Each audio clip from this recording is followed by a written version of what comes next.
Halo, datoy manen. Ada ti question. Ti kunan na tabasa ka. Is it wise to enlist in marketing platforms other than Lazada or Shopee? How can new platforms gain mileage? Sige. Para sa yung kasumbatan na ito eh. Is it wise to enlist in platforms other than Shopee and Lazada? Ti sumbat na dito eh. I-analyze you ti how Shopee and Lazada works. Santo you i-analyze no apay bagay da ijay target customer you kun jay product you. Anya tiket ako na.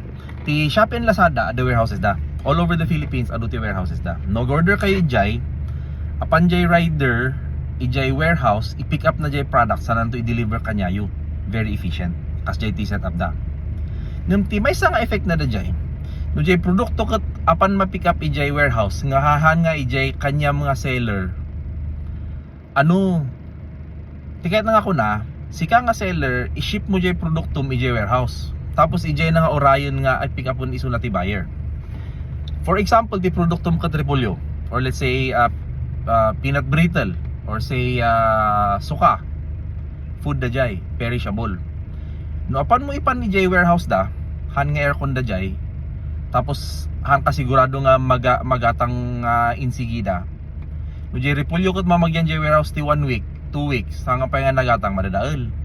No jay peanut brittle mo, peanut butter mo ket mamagyan jay warehouse ti 1 week, 2 weeks, 1 month, hanggang pa nga nagatang madadael. Han na bagay jay kas jay nga setup. Jay sika nga buyer, i-deliver mo jay warehouse ti platform, tapos ijay nga agur-uray ti buyer. Sorry. Sika nga seller, i-deliver mo jay product mo jay warehouse, tapos ijay nga agur-uray ti jay buyer. Jay nga agur-uray nga alaan jay buyer. Han nga optimal na jay. Ta number 1, mabalin nga madadael jay product nga agur-uray. Number 2, ti perishable nga min, for example like foods, ti perishable han na unay nga bagay. Another example, no amuyo jay tapoy jay magaputi Adams, jay ta norte. Ado ti naimas jay tapoy ti Ilocos Norte ken apayaw. Ket medyo sikat da jay dito Manila. Han nga magatang ti Shopee Lazada da jay adda sarili da nga marketplace. Tangamin han ngamin nga bagay no i-deliver da payment jay tapoy da nga nagimas jay warehouse taos han nga malako madadael sayang. That's one example nga han nga bagay ti Shopee Lazada. Number 2, amoy jay asin ti buok ti Pangasinan jay asin nya nga nabayag nga maaramid nga kunada nga kainginan ti balitok nga asin.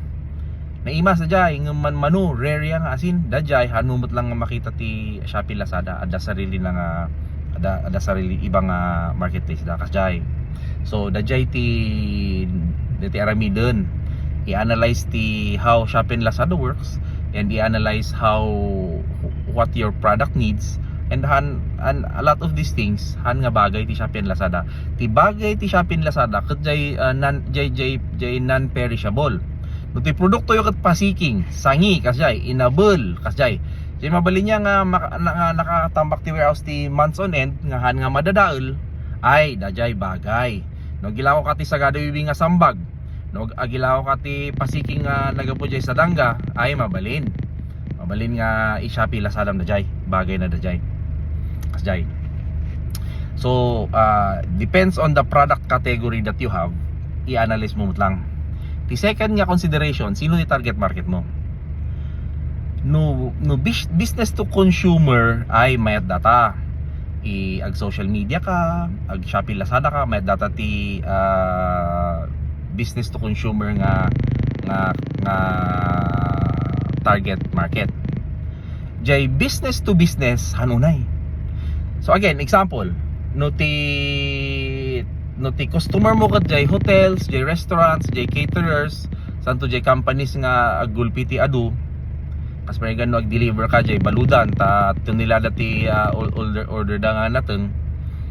No ag-deliver ka jay KFC ti repolyo nga tunilada mo lang ti order da. Han nga kasapulan ti Shopee Lazada, han nga kasapulan ti social media.